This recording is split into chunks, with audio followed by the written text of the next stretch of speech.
আমরা কথা বলবো মূলত ইনকাম স্টেটমেন্ট নিয়ে এবং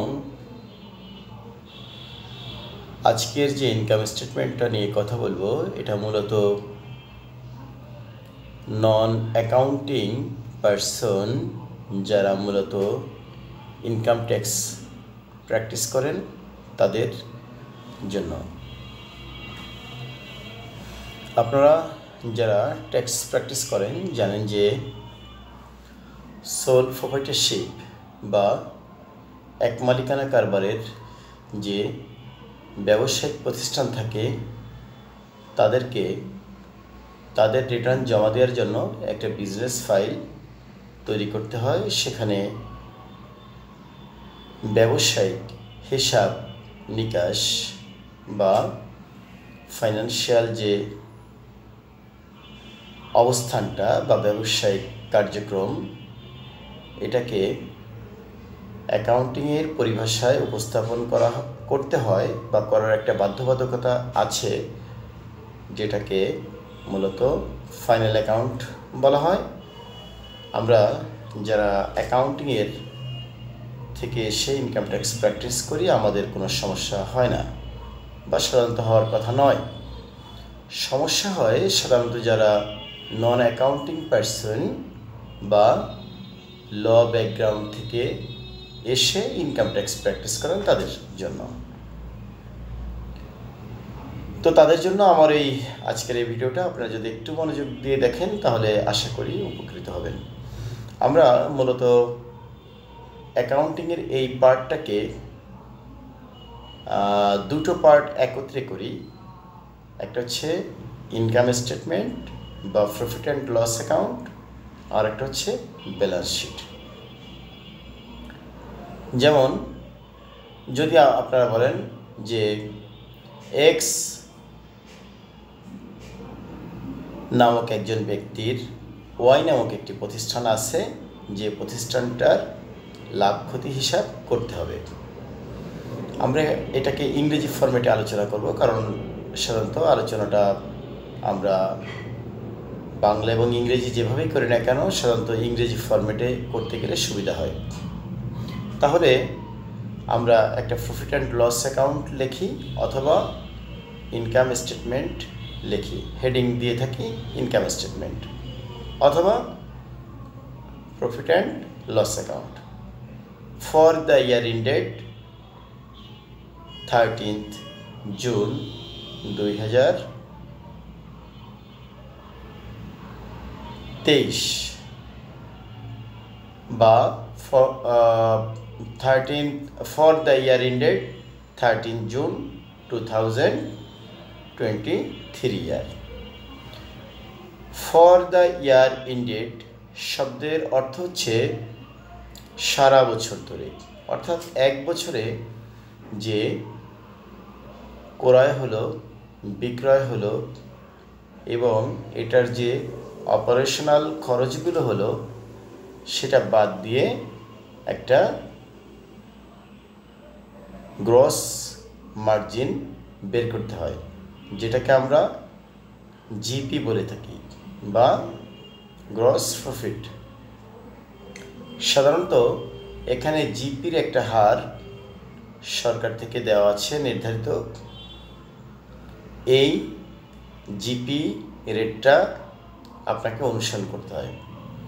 তো জিপি রেটটা যদি আপনি কম ধরেন তাহলে সাধারণত টার্নওভার বেশি হয়ে যায়, আবার জিপি রেটটা যদি বেশি ধরেন তাহলে টার্নওভারটা কম হয়ে যায়।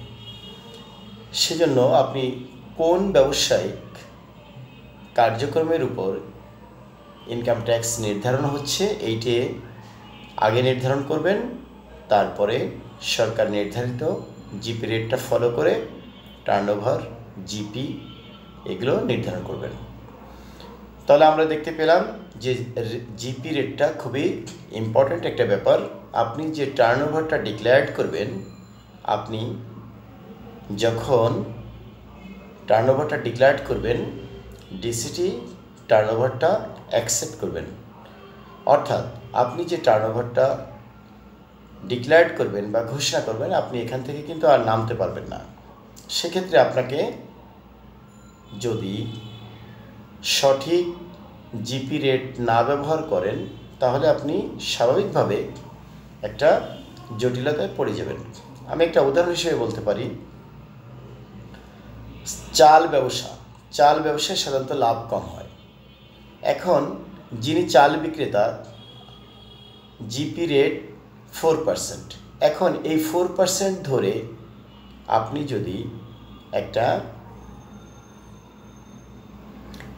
ইনকাম স্টেটমেন্ট প্রস্তুত করেন বা টার্নওভার নির্ধারণ করেন, তাহলে দেখা গেল যে 4% অনুযায়ী জিপি ধরলে আপনার হয়তো এটা টার্নওভার এসে দাঁড়াবে 1,75,00,000। এরকম একটা টার্নওভার যদি হয়, আপনি যখন 15% করবেন, এটা হয়তো 70-80 লাখ টাকায় চলে আসবে।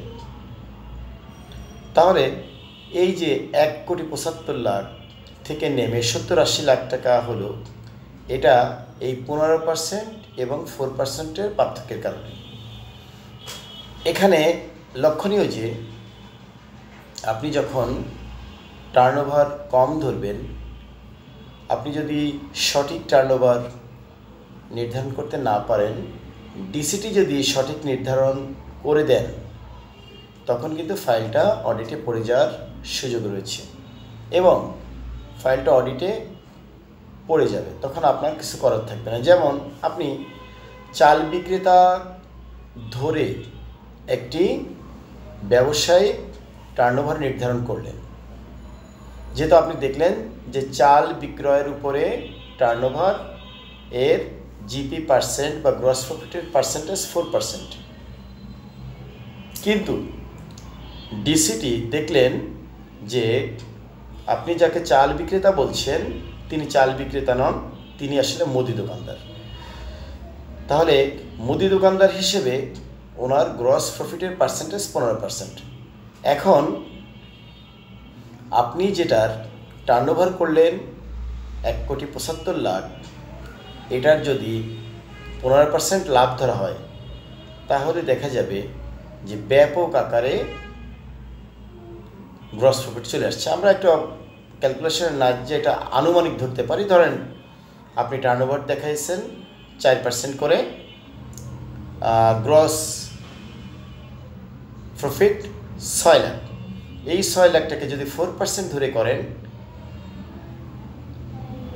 1,75,00,000 টার্নওভার এই রকমের, তাহলে এটা যদি 15% জিপি ধরা হয়, তাহলে 1,75,00,000 টাকার পরে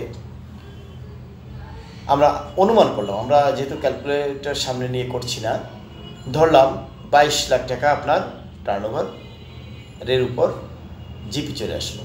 এখন 22 লাখ থেকে আপনি যদি 1/3 অপারেটিং এক্সপেন্সেস বাদ দেন, তাহলে ব্যাপক টাকা নেট প্রফিট চলে আসে। অথচ আপনি নেট প্রফিট 4 লাখ টাকা ধরে 5,000 টাকা ট্যাক্স দেওয়ার জন্য প্রস্তুত ছিলেন, বা সেভাবে আপনি রিটার্ন সাবমিট করেছেন 4,000 টাকা, 4 লাখ টাকা ইনকাম দেখিয়ে 5,000 টাকা ট্যাক্স দিয়েছেন। যাই হোক, এইভাবে ভুল করলে সাধারণত বিপজ্জনক হয়ে যাবে ফাইল। আপনাকে সঠিক জিপি রেটটা নির্ধারণ করতে হবে। তাহলে আমরা দেখলাম যে টার্নওভার অথবা sale less cost of goods sold সমান সমান গ্রস প্রফিট বা জিপি। জিপির যদি আপনি 1/3 অপারেটিং কস্ট বাদ দেন, তাহলে নেট প্রফিট পাওয়া যায়। অথবা নেট প্রফিটের অর্ধেক যদি আপনি অপারেটিং কস্ট ধরেন, তাহলে net profit plus operating cost equal to GP. এখন জিপি যখন পেলেন, জিপির 15% ধরে আপনি টার্নওভার করলেন, দ্যাট ইজ জিপি যদি 15 টাকা হয়, টার্নওভার 100 টাকা। 1 টাকা হলে কত? 6 লাখ টাকা হলে কত? জিপির সাথে আপনি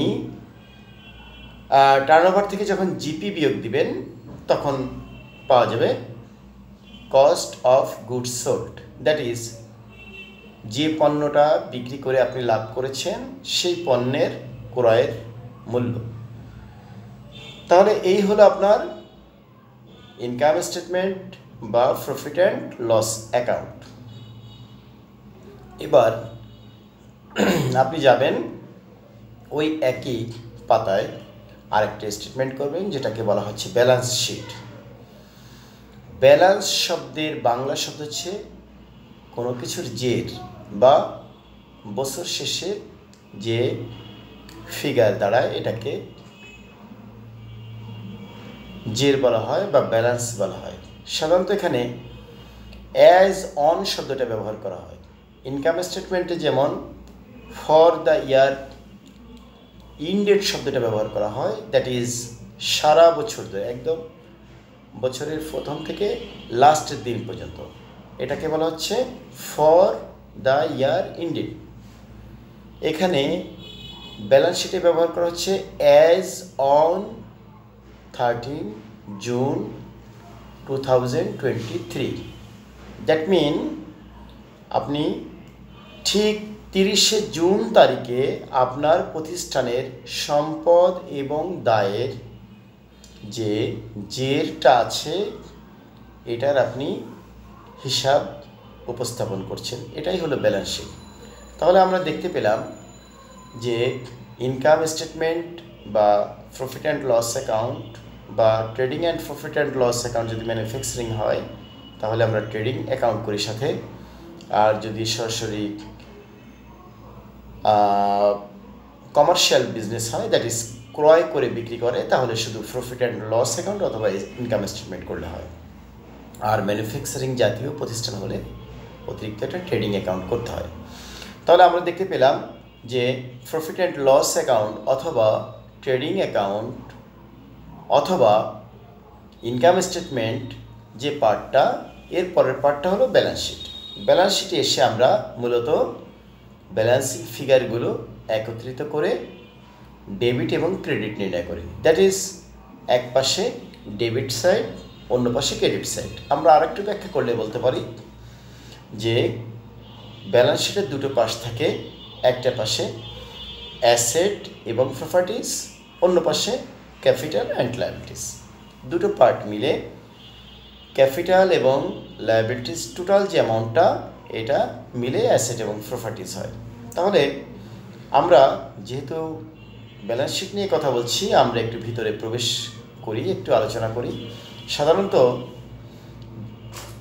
ইনকাম ট্যাক্সে খুব ছোট্ট একটা অ্যাকাউন্টস মেনটেন করা হয়, যেটাকে আমরা বড় একটা অ্যাকাউন্টসের সাথে যদি তুলনা করি তাহলে এটাকে একটা বনসাই অ্যাকাউন্টস বলতে পারি।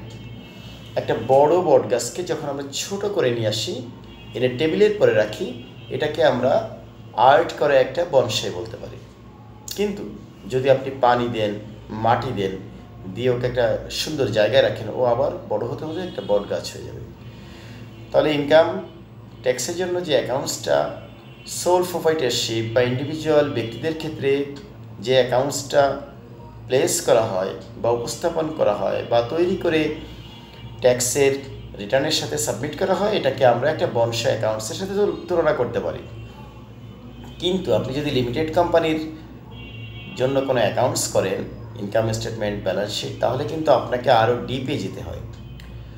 অর্থাৎ আপনাকে income statement, balance sheet, cash flow statement, তারপরে অ্যাসেট যে শিডিউল, দ্যাট ইজ ডেপ্রিসিয়েশনের যে স্টেটমেন্ট, হ্যাঁ, এই জাতীয় আরও বেশ কিছু বিষয় এখানে অন্তর্ভুক্ত করতে হয়।